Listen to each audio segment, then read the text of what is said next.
Dad called me a burden, and kicked me out at 17 to make room for my stepsister. When I got back on my feet, Dad came to ask money for her education.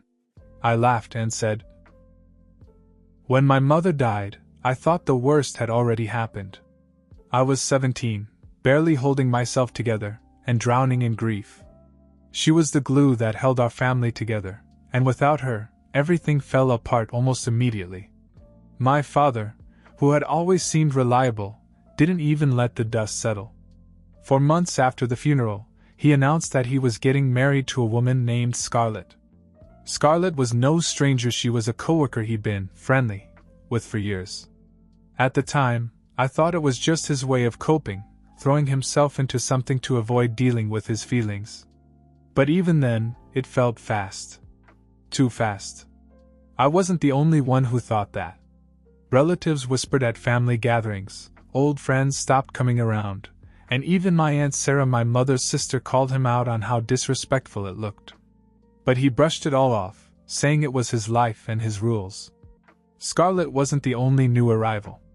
She had a daughter, Brittany, who was 16, just a year younger than me. They moved into our house within weeks of the wedding. I didn't even have time to adjust to my mother's absence before this new family came storming in. At first, I tried to make the best of it. Brittany and I were forced to share a room because Scarlett insisted on turning my mom's old office into her own space. "It's better for everyone that way," my dad told me. Brittany acted sweet around him, calling him Dad within a month and baking cookies like a sitcom daughter. Scarlett played the role of the perfect wife, doting on my dad in public and throwing subtle jabs at me in private. They pretended to be a perfect family unit, but I could see through it. The tension at home was unbearable. Brittany never respected my space, treating our shared room like it was all hers. She threw her clothes everywhere, played music when I was trying to sleep, and even went through my things once or twice. Scarlett was no better. She had this passive-aggressive way of making me feel like I didn't belong, like I was some remnant of my father's past life that she had to tolerate. The only thing that kept me sane was school and work. I had a part-time job at a local diner, and saved what little money I could. But even that didn't prepare me for what my dad dropped on me one night. It was just the two of us at home. Scarlett and Brittany had gone shopping. My dad called me into the living room, which immediately made me nervous. He rarely wanted to talk anymore, unless it was to lecture me about something. But this time he seemed nervous, avoiding eye contact as he began. "Look, there are 4 of us here now," he said. "I know it's hard for you to share a room with Brittany, so I was thinking." He paused, as if waiting for me to fill in the blanks. When I didn't, he continued. "You're going to be 18 soon, and it's time for you to start living like a man. Get a job, support yourself, and move out." I just stared at him. At first I thought he was joking. But he wasn't. He even suggested that I could leave the very next day. "It will be good for you," he added, as if kicking me out of the house was some kind of motivational pep talk. I couldn't say anything. I just nodded and went to the bathroom.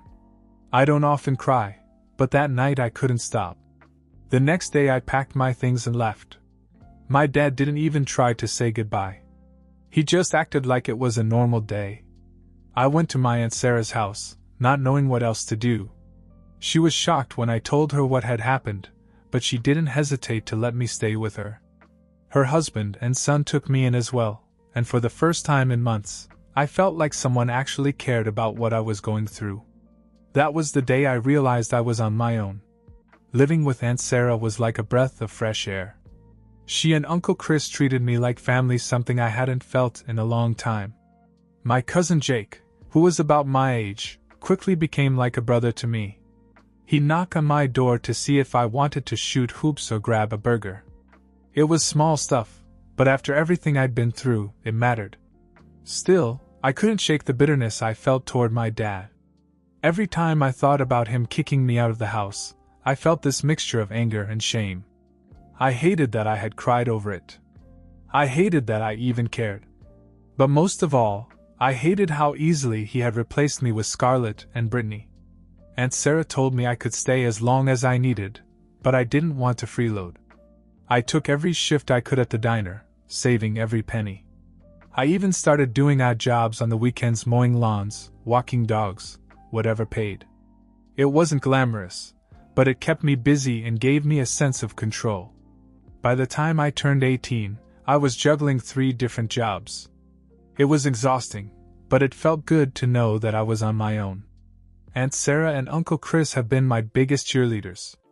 They helped me open a savings account, taught me how to budget, and even co-signed for my first car, a beat-up Honda Civic. Word of my dad's new life spread quickly through our family. At every holiday or gathering, someone would bring it up.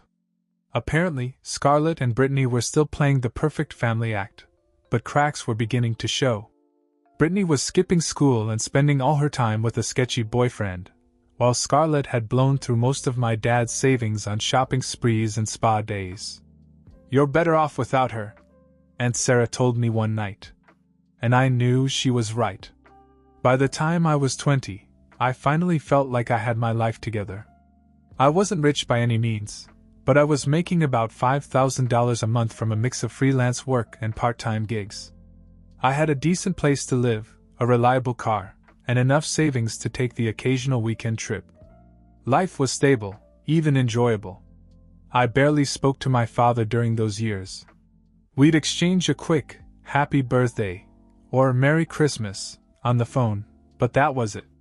I never saw him in person. I wasn't ready, and frankly, I didn't think he deserved it. Then, out of the blue, he called me. It was a typical Tuesday night. I had just gotten home from work when my phone buzzed.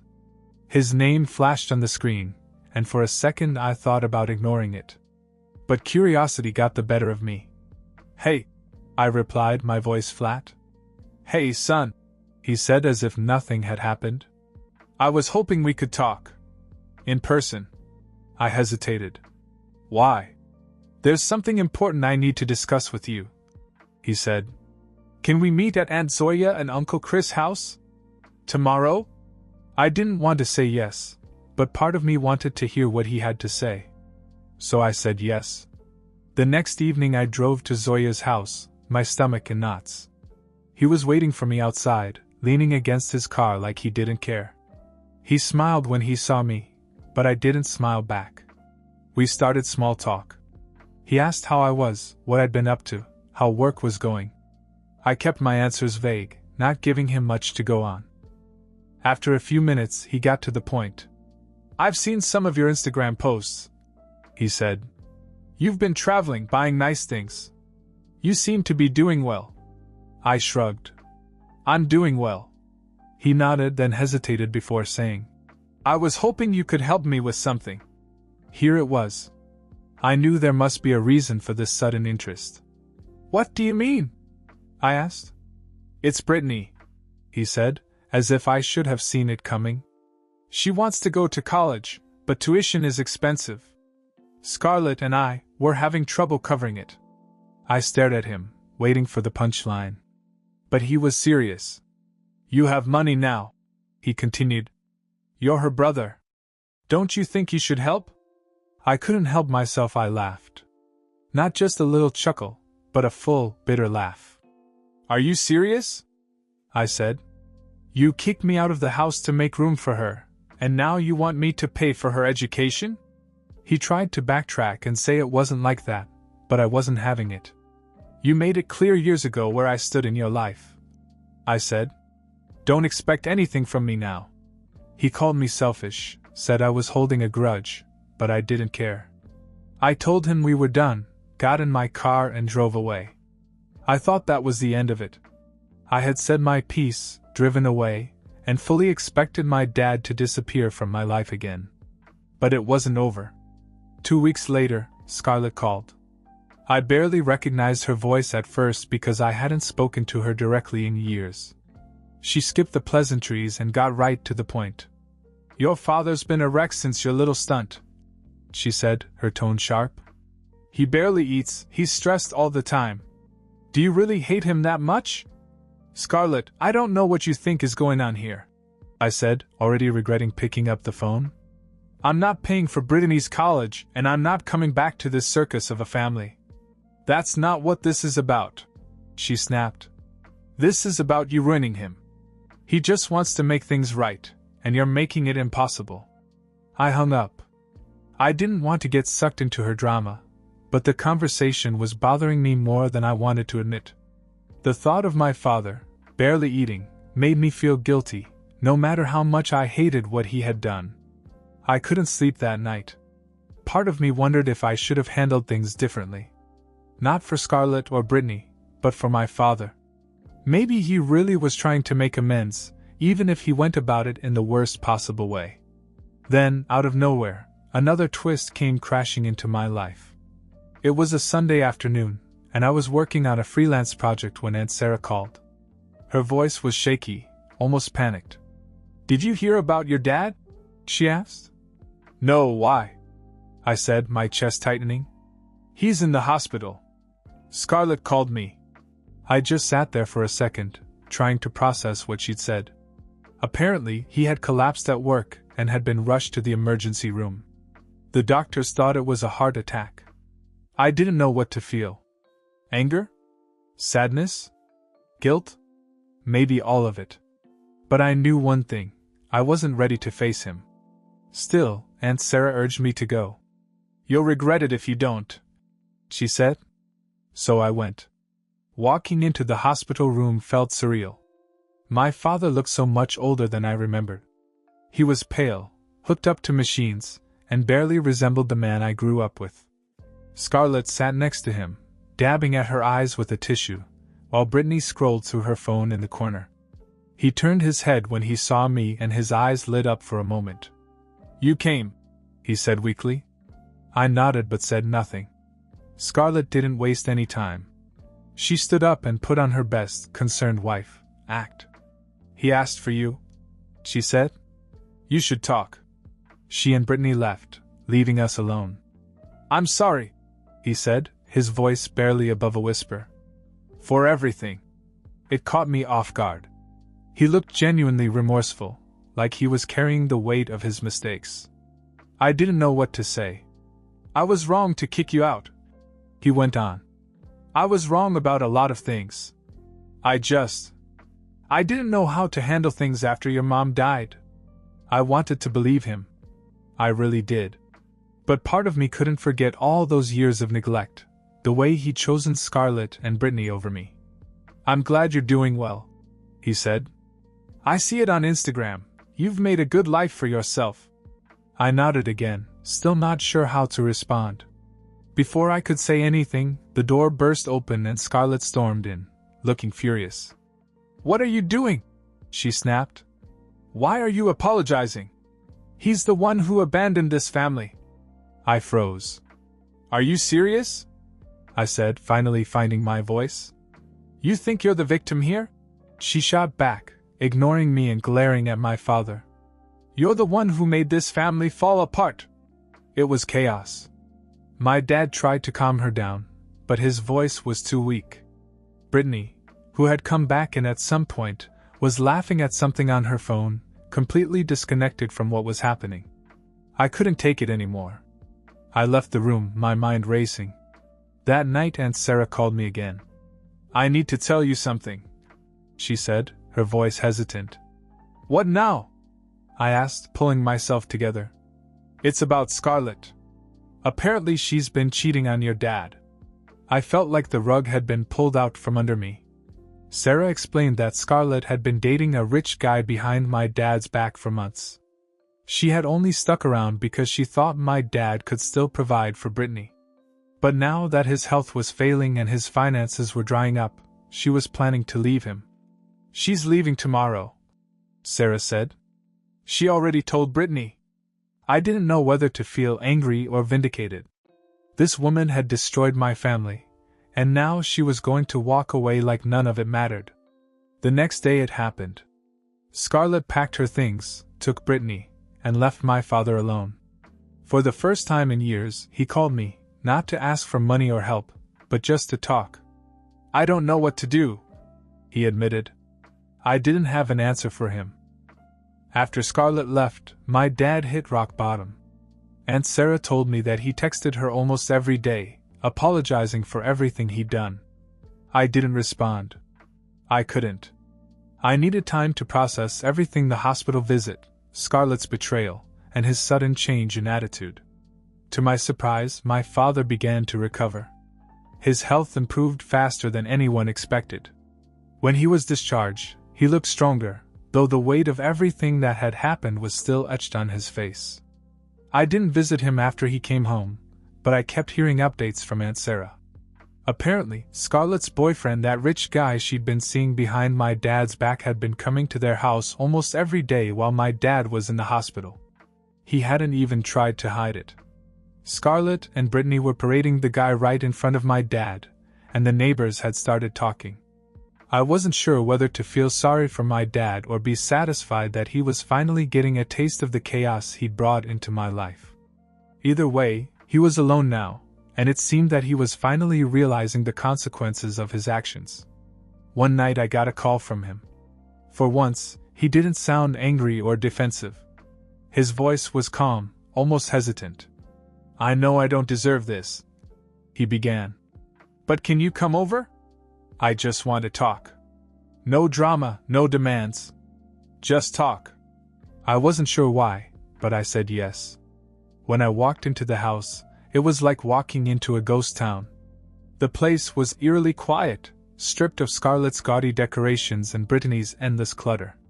My father was sitting at the kitchen table, staring at a cup of coffee as if it held all the answers. He looked up as I walked in, and for the first time in years, I saw the dad I used to know, the one from before everything fell apart. "I screwed up," he said without any preamble. "I let you down. I let everybody down." I didn't say anything, just pulled out a chair and sat across from him. "I thought I was doing the right thing back then," he went on. "I thought starting over with Scarlett would make me happy, but it just tore us apart. And I see that now. I see how much I hurt you." He didn't cry, but his voice broke as he spoke. "I never should have thrown you out. I never should have put her in front of you. I'm so sorry." For the first time, it felt like he really meant it. Not just words to smooth things over, not an apology to manipulate me into doing what he wanted. He looked genuinely sorry, like he'd been carrying the weight of his mistakes and was finally ready to admit them. "I know I can't make up for the past," he said, "but I want to try. If you'll let me." I sat there for a long time, staring at the man who had once been my hero, the man who had also caused me so much pain. I didn't know if I could forgive him, not yet. But part of me wanted to believe that people could change. "I appreciate the apology," I finally said. "But I'm not ready to go back. I've built a life with Aunt Sarah, and I'm happy there." He nodded, his shoulders slumping slightly, but he didn't argue. "I understand," he said. "Just don't shut me out completely. Please." I promised I wouldn't, and I meant it. But I also knew I had to keep my distance, at least for now. As I left the house, I felt a strange mix of emotions: relief, sadness, and maybe even a glimmer of hope. My dad wasn't perfect. He never would be. But for the first time in years, it felt like he was really trying. 6 months passed, and things began to change, not dramatically, but enough to feel different. My weekly visits with my father became routine. At first, they were awkward. The conversation stayed on the surface: work, the weather, how the neighbors were doing. But over time, we began to connect again, little by little. He seemed different, calmer, almost humbled. The house felt different too. It was like a piece of my mom had been brought back: her old photos on the walls, the little figurines she used to collect neatly lined up on a shelf. My dad even mentioned how he'd started taking care of her old garden in the backyard. One day he surprised me. "I've been thinking," he said as we sat in the living room. "I owe a lot of people an apology. Not just you, but everyone I've hurt." It wasn't like him to admit such a thing. My father had always been stubborn, the kind of person who rarely said he was wrong. "I want to bring everyone together," he continued. "Just once. To say what I have to say." I wasn't sure what to think, but I agreed to show up when the time came. A few weeks later, he hosted a dinner at a local restaurant. He invited Aunt Sarah, Uncle Chris, and a bunch of relatives I hadn't seen in years. Some of them still seemed skeptical of him, unsure if he was serious about making amends. The dinner began like any other family gathering, polite small talk, passing plates of food, a few awkward silences. But after everyone had eaten, my father stood up and cleared his throat. "I want to thank you all for coming," he began, his voice steady but low. "I've made a lot of mistakes. I've been selfish. I've let people down, especially my own son." He looked at me, his expression soft. "I thought I was doing what was best for me, but I hurt the people who mattered most." The room fell silent as he continued. "I know I can't go back and undo what I did, but I want you all to know how deeply sorry I am." He paused and took a deep breath. "And I miss them. Every single day I miss them." He didn't have to say her name. Everyone knew he meant my mother. It wasn't a dramatic moment, no tears or outbursts. But you could feel the weight of his words. For the first time in years, he wasn't deflecting or making excuses. He was just honest. After that night, the tension that had hung over our family for so long began to ease. Things weren't perfect, too much had happened for that, but they were better. My father stayed in the house, working part-time and spending his weekends in the garden or visiting old friends. As for me, I decided it was time to move out of Aunt Sarah's house. I found a small apartment near where I worked. It wasn't much, just a little one-bedroom with a leaky faucet and creaky floors, but it felt like a fresh start. Aunt Sarah and Jake helped me move in, and when we were done, we sat on the floor eating pizza and laughing. Life went on for everyone. My dad and I stayed in touch and still saw each other every week. Aunt Sarah and Uncle Chris remained the rock of the family, always there to support me when I needed them. The resentment I had carried for so long began to dissipate, replaced by something I hadn't felt in years: peace. Life slowly settled into a rhythm. My father and I continued our weekly visits, and while things would never be the same, the anger I'd carried for years was gone. He seemed determined to be better, not just for me, but for himself. I stayed in my small apartment, enjoying the independence it gave me. Aunt Sarah still checked in regularly, sometimes dropping by with homemade meals or inviting me to family dinners. Even though I'd moved out, I knew I'd always have a place with her if I needed it. My father stayed busy, tending to the garden and catching up with old friends.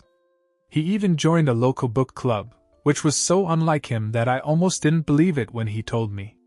One Saturday, as we sat on his back porch drinking coffee, he said, "You know, I've been thinking a lot about your mom lately.